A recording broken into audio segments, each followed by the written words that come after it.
Hey guys, welcome back to SB Racing Garage. It's Steve here. So we are just going to start getting ready to take all this rear suspension apart. I'm going to install the uh, rear shock cross member, and we're going to put the sliders in finally. We got some from Funkhouse Race Cars, and they're actually a really nice piece. I returned the Calvert ones. Initially I kind of took a step back, thought, maybe I'm not going to do sliders. We'll go with just the standard hangers. The way the guy originally mounted them all, I'll show you when we actually get crawling underneath, but they're angled so far back because the car's sitting low now, and he had it kind of jacked up in the back, which, I mean, that's what they did in the 80s, right? The big, fit the big tires in the back, and they lifted the rear end.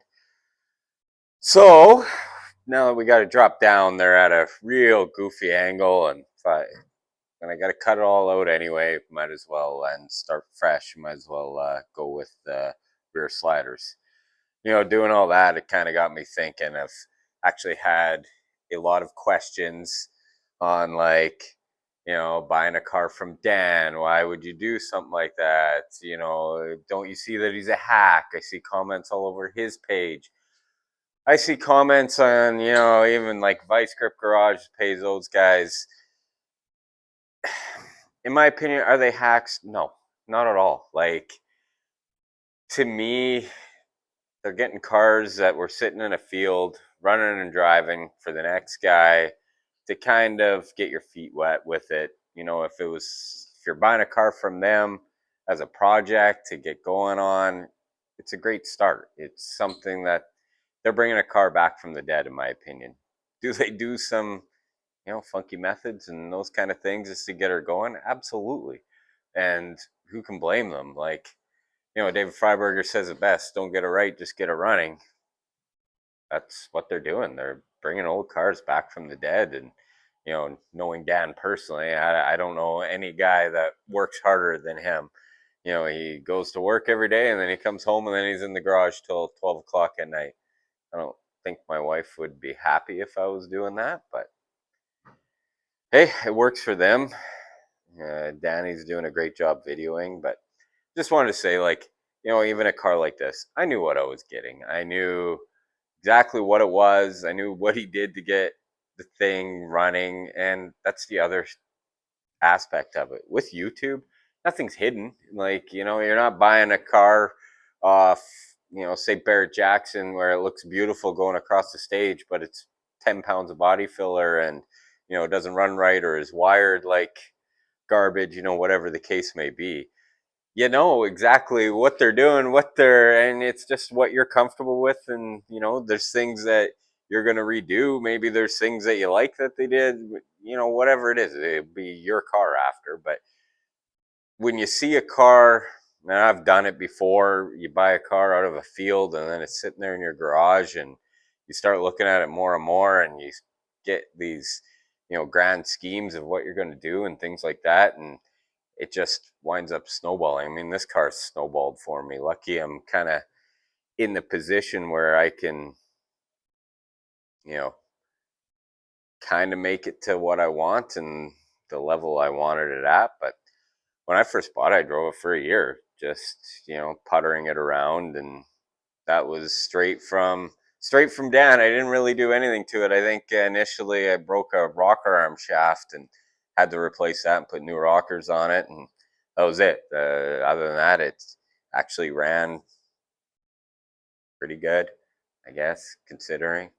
I puttered around the street, had fun with it, and then I decided I wanted to do the drag and drive stuff, so here we are.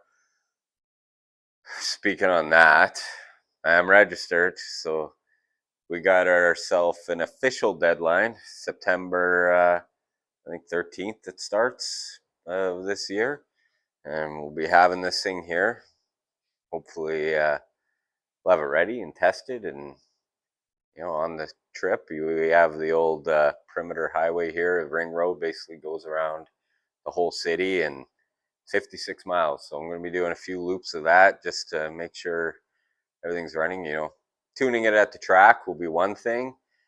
it's that street drive that could kill you. And with, you know, an 800 horsepower big block and stock block and all those kind of things, trying to make it live is will be something else. It will be a learning curve, that's for sure. But we're gonna keep going here, and you know, kind of fiddle around with the rear end. I know I haven't posted a ton of videos. I think I'm gonna start committing to one video a week, even if it's me just, you know, explaining something, or whether you guys have questions, you know, answering those on kind of how I'm doing things, why I'm doing things, things I can do better, you know, whatever it is. Like, I appreciate your comments, your feedback, things like that. I think a guy commented on me taking the rear brake line apart. I know how to take them apart. I'm not using any of it, so that's why I just cut it. It's quicker. It took 2 seconds versus, I guess, 2 minutes taking, pulling the clip and taking off the line the right way. But some of it is, yeah, you're not reusing stuff, so you're just getting it out of the way before you can keep going. But I'll kind of give you the order.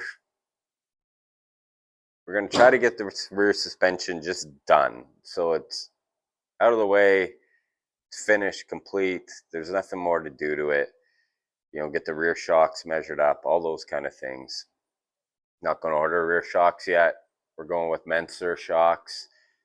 They like to know the weights, the front and rear rate, the power, the, you know, what tire you're running, everything, and they custom valve your shocks. So that will kind of actually probably be one of the last things that go on the car. You know, we'll be able to scale it and do all those things first, and then order our shocks and have them right for the car. What I'll probably do is buy just a cheap set of shocks for the street. So when I'm driving around on the street, I'm not wearing out, you know, $4,500 Canadian shocks. And I don't know, what else do we got planned? Front suspension's all coming out. I got chromoly K-member, coilovers in the front, get rid of the torsion bars, those kind of things. And that's kind of the other issue we run into. Can't notice because of the angle of the garage, but or the angle of the camera to the garage. The front of the garage is so packed full of stuff. The wife parks in here in the winter.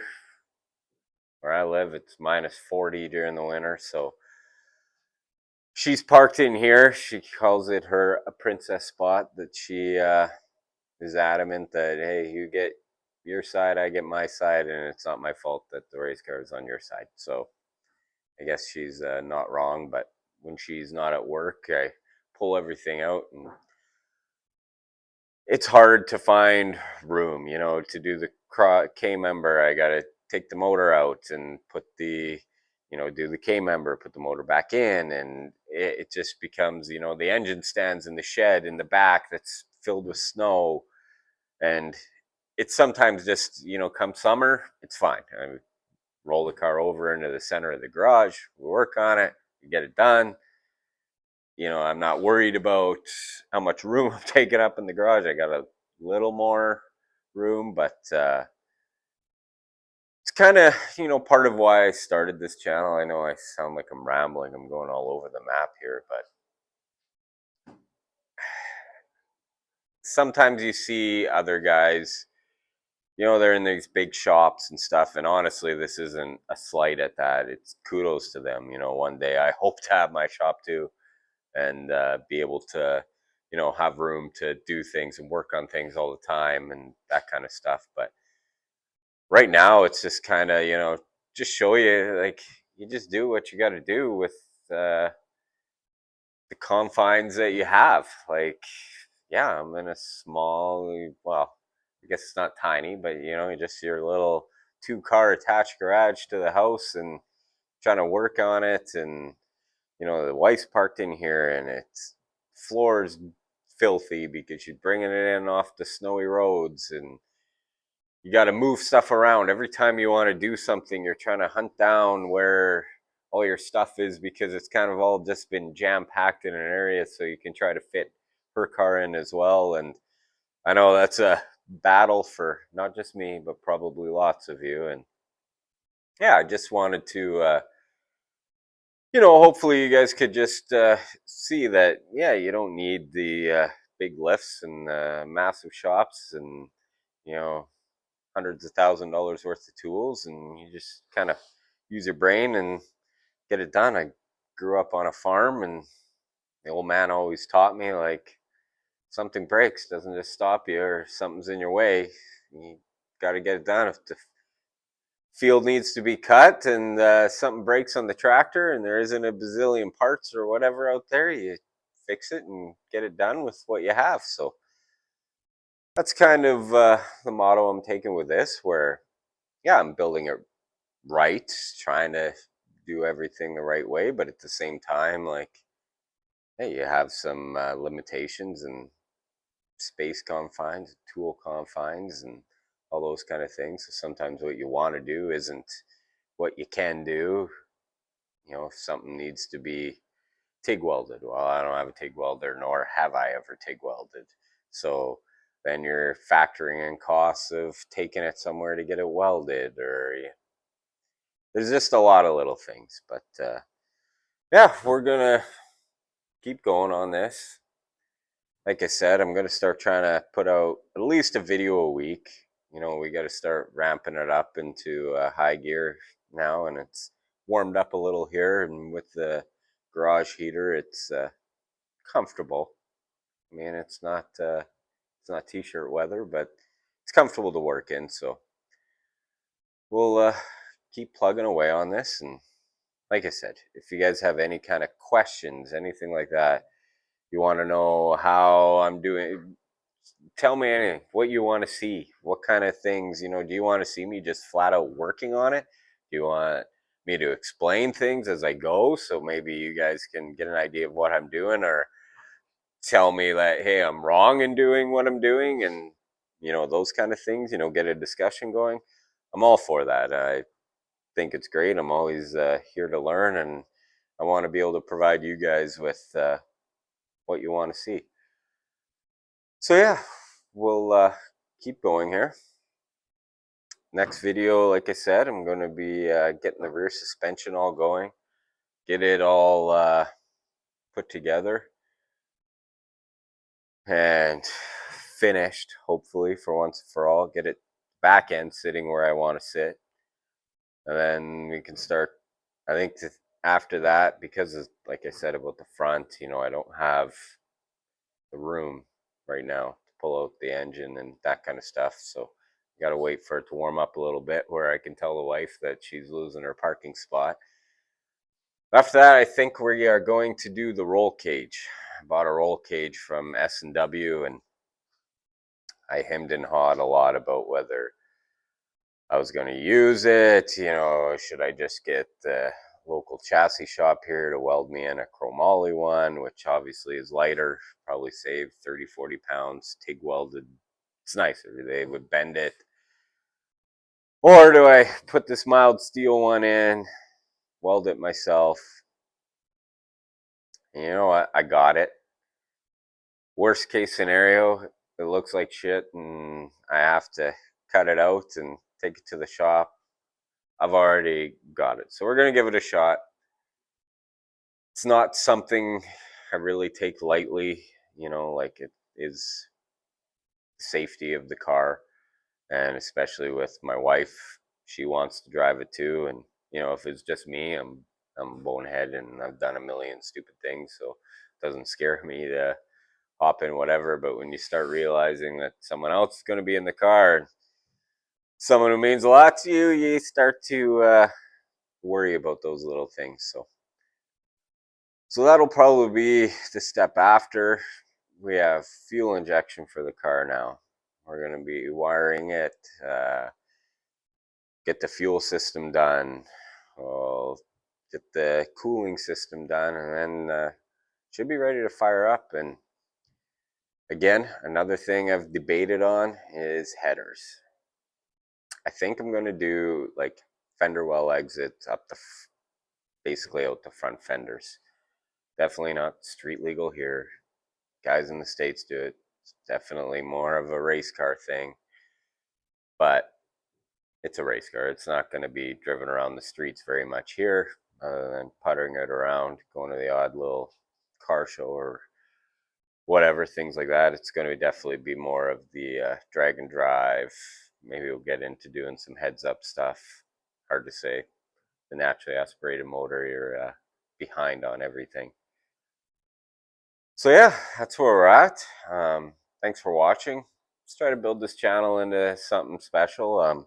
Like I said, I've said before, I'm going to be putting 10% of any earnings I get into the charities that I've mentioned lots. They mean a lot to me, and I'm not only doing this just for try to pay for race car parts, as much as that would help. I want to give back and do something special and be able to show those charities what the racing community and car community is all about. So thanks again for watching. Don't forget, like, subscribe, comment. Make sure you tell me what you want to see. All those kind of things. Comments on what I'm doing. Basically anything. So yeah, that'll be it for today. Thanks for watching, guys.